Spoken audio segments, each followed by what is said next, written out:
سامنے آئے، سجدے میں گر گئے۔ فرعون نے ان کو بڑی دھمکیاں دی، لیکن فرعون کی دھمکیوں سے وہ مرعوب نہ ہوئے۔ بیان ہو چکا ہے کہ بعض بزرگوں نے لکھا ہے کہ جب انہوں نے سجدے میں سر رکھا تو اللہ پاک نے ان کو سارے پردے ہٹا کر کے جنت کا مشاہدہ کرا۔ جس نے جنت دیکھ لی ہو اس کو پھر کیا؟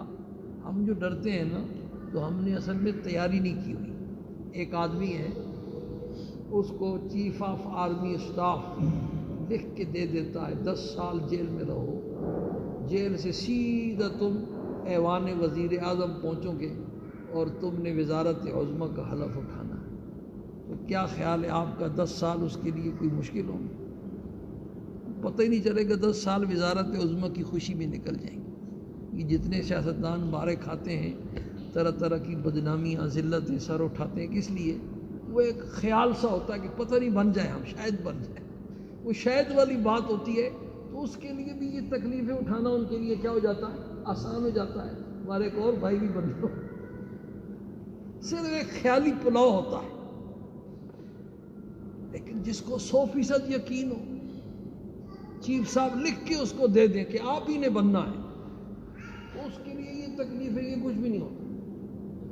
جو اللہ والے ہوتے ہیں نا، جن کو یقین ہوتا ہے 100%، ان کے لیے دنیا کی تکلیفیں کچھ بھی نہیں ایسی جگہ۔ تو ان کو اللہ نے جنت کا مشاہدہ کرا دیا۔ جس نے جنت دیکھ لی اس کے لیے کیا ہے؟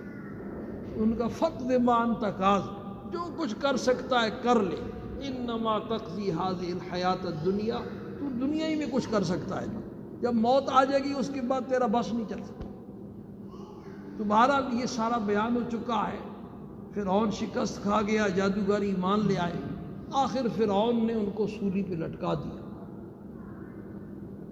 اس کے بعد بھی موسیٰ علیہ السلام تقریباً 20 سال پھر مصر میں رہے اور فرعون کو دعوت دیتے رہے، فرعون کے خاندان والوں کو، فرعونیوں کو دعوت دیتے رہے، اور موسیٰ علیہ السلام کے کئی معجزات انہوں نے دیکھے، جن کا بیان قربانی والے بیان سے پہلے، عید سے پہلے ہو چکا ہے۔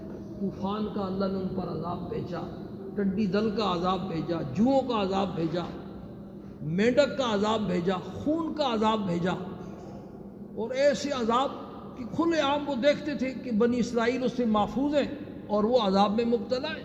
پھر موسیٰ علیہ السلام سے آ کے کہتے تم دعا مانگو، اگر اللہ پاک ہمیں اس سے نجات دے گا ہم ایمان لیں گے، پھر ایمان، 1 ہفتے کی مہلت ملتی، پھر ایمان نہ لاتے، پھر دوسرا عذاب آیا۔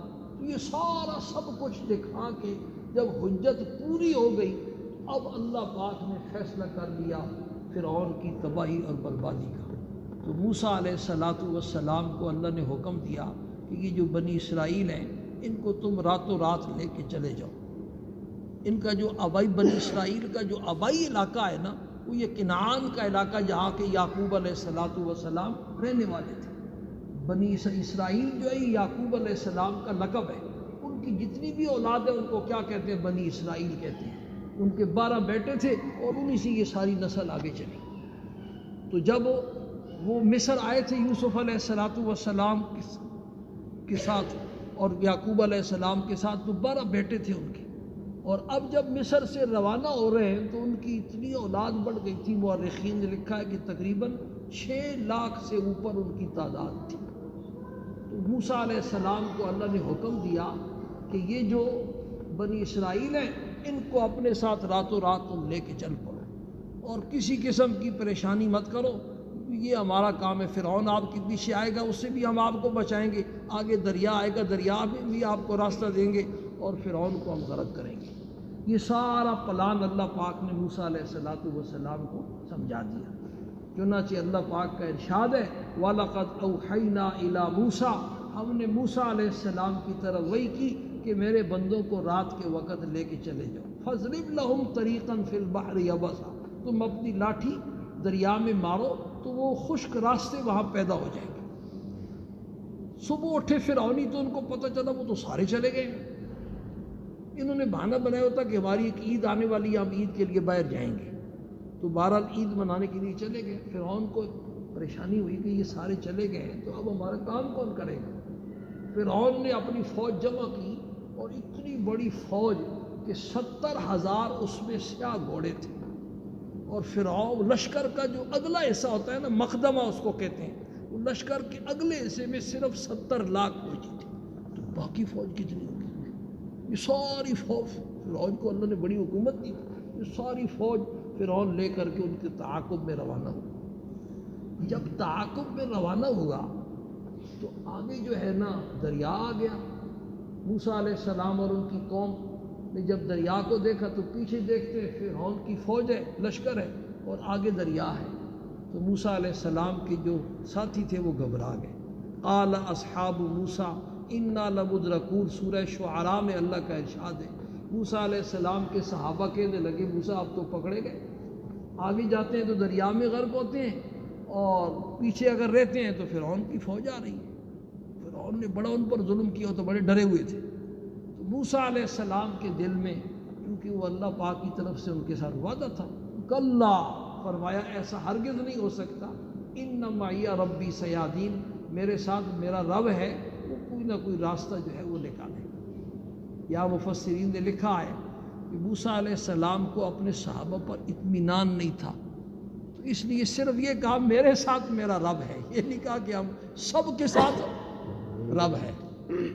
لیکن غار ثور میں جب وہ مشرکین پہنچ گئے اور حضرت صدیق اکبر گھبرا گئے اور کہا کہ اللہ کے پیغمبر یہ نیچے اپنے پاؤں کو دیکھیں گے تو ہمیں دیکھ لیں گے، تو آپ نے فرمایا لا تحزن ان اللہ معنا، تم پریشان مت ہو، اللہ ہمارے ساتھ۔ وہاں آپ صلی اللہ علیہ وسلم نے صدیق اکبر کو اپنے ساتھ شریک کیا اللہ کی معیت میں، کہ آپ کو صدیق کے ایمان پر کیا تھا؟ اطمینان۔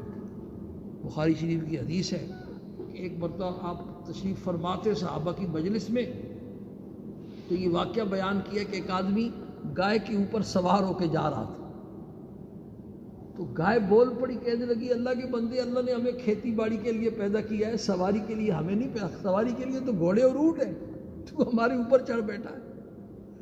صحابہ جتنے بیٹھے تھے مجلس میں وہ کہنے لگے عجیب بات ہے، گائے بھی باتیں کرتی ہے۔ تو آپ صلی اللہ علیہ وسلم نے ارشاد فرمایا بھئی میرا بھی اس پر ایمان ہے، اور صدیق اکبر کا بھی اس پر ایمان ہے، اور عمر فاروق کا بھی اس پر ایمان ہے۔ اور صحابہ کہتے ہیں وما ہما، وہ دونوں اس وقت مجلس میں موجود نہیں تھے۔ ذکر میرا مجھ سے بہتر ہے کہ ان کی محفل میں ہے، تو ان کی عدم موجودگی میں آپ صلی اللہ علیہ وسلم نے اپنے ساتھ ایمان میں ان کو کیا کیا؟ شریک۔ ایک دن آپ تشریف فرما تھے تو آپ نے فرمایا بھی ایک بھیڑیے نے بکری کو پکڑا، تو چرواہے نے بھاگ کر کے اس کے منہ سے چھڑا لی۔ جب چھڑائی تو بھیڑیا بول پڑا اور کہنے لگا کہ آج تو تو نے چھڑا دی ہے، لیکن ایک دن ایسا آنے والا ہے کہ اس کا کوئی چرواہا نہیں ہوگا سوائے میرے، یعنی جب قیامت قائم ہو جائے گی تو لوگ اپنے جانوروں کو چھوڑ کے بھاگ جائیں گے، ہم ہی ہم ہوں گے اور بکریاں ہوں گی۔ اس پر بھی صحابہ نے کہا کہ عجیب بات ہے، بھیڑیا بھی باتیں کرتا ہے۔ تو آپ صلی اللہ علیہ وسلم نے اس وقت بھی یہ ارشاد فرمایا کہ میرا بھی بھئی اس پر ایمان ہے، اور صدیق اکبر کا بھی ایمان ہے، اور عمر فاروق کا بھی اس پر وما ہما، اور وہ دونوں اس دن بھی وہاں نہیں تھے۔ تو آپ صلی اللہ علیہ وسلم نے صدیق اکبر کو اپنے ساتھ اللہ کی معیت میں کیا کیا؟ شریک فرمایا۔ لا تحزن ان اللہ، لیکن موسیٰ علیہ السلام کو اطمینان، آگے ان کے بڑے عجیب و غریب واقعات آئیں گے، ان کو اطمینان فرمایا ان معی ربی، میرے ساتھ میرا رب ہے، سیہدین۔ تو اللہ نے ارشاد فرمایا کہ آپ اپنی لاٹھی رہنا، وہ دریا کو مارے، پھر ہماری قدرت کا نظارہ دیکھیں۔ موسیٰ علیہ السلام نے اپنی لاٹھی دریا کو ماری تو یکدم پانی رک گیا، اور وہ بحر منجمد کی طرح برف بن گیا، 12 راستے بن گئے، 6 لاکھ سے اوپر آدمی تھے، اتنے بڑے بڑے راستے بن گئے، اور راستے ایسے بنے کہ ایک دوسرے کو دیکھ رہے تھے، وہ دیواریں ایسی بنی شیشے والی کہ ایک دوسرے کو دیکھ بھی رہے تھے، باتیں بھی کر رہے تھے، اور اس طرح انہوں نے دریا کو عبور کیا، سارے کے سارے پار ہو گئے۔ جب یہ پار ہوئے تو پیچھے فرعون کا لشکر بھی پہنچ گیا۔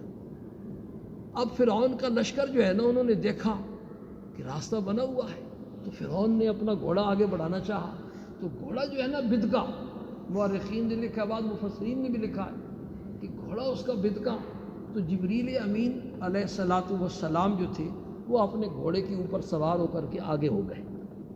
انہوں نے اپنا گھوڑا اندر ڈالا تو ان کے گھوڑے کو دیکھ کر کے فرعون کے گھوڑے نے بھی جو ہے نا ہمت کی، اور وہ بھی آگے چلا گیا، اور پیچھے سارے کا سارا لشکر۔